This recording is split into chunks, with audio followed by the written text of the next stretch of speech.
اس وقت کا تصور کریں جب دنیا جنگ و جدل کی وجہ سے بٹی ہوئی تھی اور سلطنتیں تسلط کے لیے آپس میں ٹکراتی تھیں۔ اس ہنگامے کے وسط میں ایک ایسا شخص ابھرا جس کا نام آج بھی تاریخ کے سنہری اوراق میں لکھا جاتا ہے، صلاح الدین ایوبی۔ ایسا سلطان جس نے جنگیں نہ صرف بہادری کے ساتھ لڑیں بلکہ انتہائی حکمت اور دانائی کے ساتھ۔ صلاح الدین ایوبی 1137 میں تکریت میں پیدا ہوا۔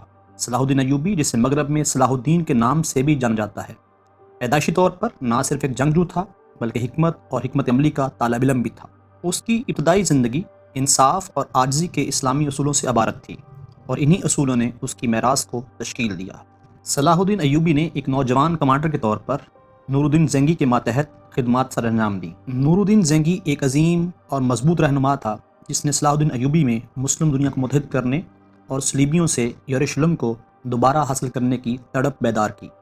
1171 میں صلاح الدین مصر کا سلطان بنا، لیکن اس کے عزائم سرحدوں سے بہت آگے تک پھیلے ہوئے تھے۔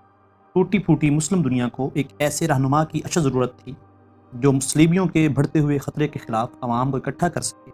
صلاح الدین اس موقع پہ آگے بڑھا، مصر اور شام کو متحد کیا اور ایک طاقتور اتحاد قائم کیا، اور یوں وہ ایک متحد اسلامی محاذ کے معمار کے طور پہ سامنے آیا۔ سال 1187 میں حطین کی جنگ، جس نے تاریخ کا دھارا بدل دیا، صلیبی فوجوں کی مشترکہ طاقت کا سامنا کرتے ہوئے صلاح الدین ایوبی کی حکمت عملی شاندار تھی۔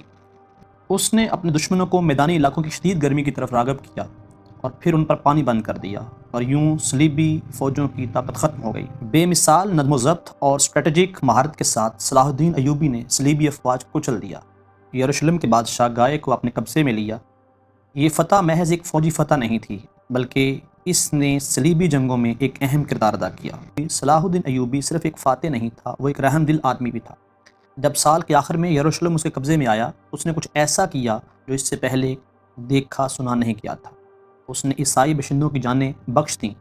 وہاں کوئی قتل عام نہیں ہوا، خون ریزی نہیں ہوئی، اس کے بجائے اس نے شکست خوردہ عوام کو امن دیا۔ یہ ایک ایسا عمل تھا جسے اس کے دشمنوں نے بھی سراہا۔ صلاح الدین ایوبی کی شہرت میدان جنگ سے باہر تک پھیلی ہوئی تھی، یہاں تک کہ اس کا سب سے بڑا حریف رچرڈ دی لائن ہارٹ بھی اس سے انتہائی احترام کی نگاہ سے دیکھتا تھا۔ تیسری صلیبی جنگ کے دوران اس کے عظیم مقابلوں کو نہ صرف شدید لڑائی بلکہ بہادری کی کارروائیوں کے طور پہ بھی یاد رکھا جاتا ہے۔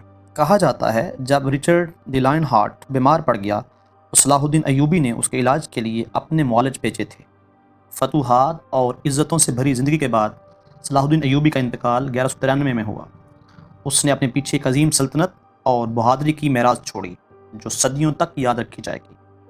اس کی موت کے بعد معلوم ہوا کہ عظیم سلطان نے اپنی زیادہ تر دولت غریبوں میں تقسیم کر دی تھی، اور مرتے وقت وہ صرف چند سکوں کا مالک تھا۔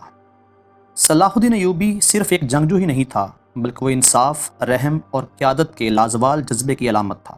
اس کی میراث نہ صرف تاریخ کے صفحات میں زندہ ہے بلکہ عزت اور ہمدردی کے نظریات میں بھی زندہ ہے، جو ہمیشہ کے لیے دنیا کو متاثر کرتے رہیں گے۔ Thanks for watching. If you like this video, don't forget to like, share and subscribe.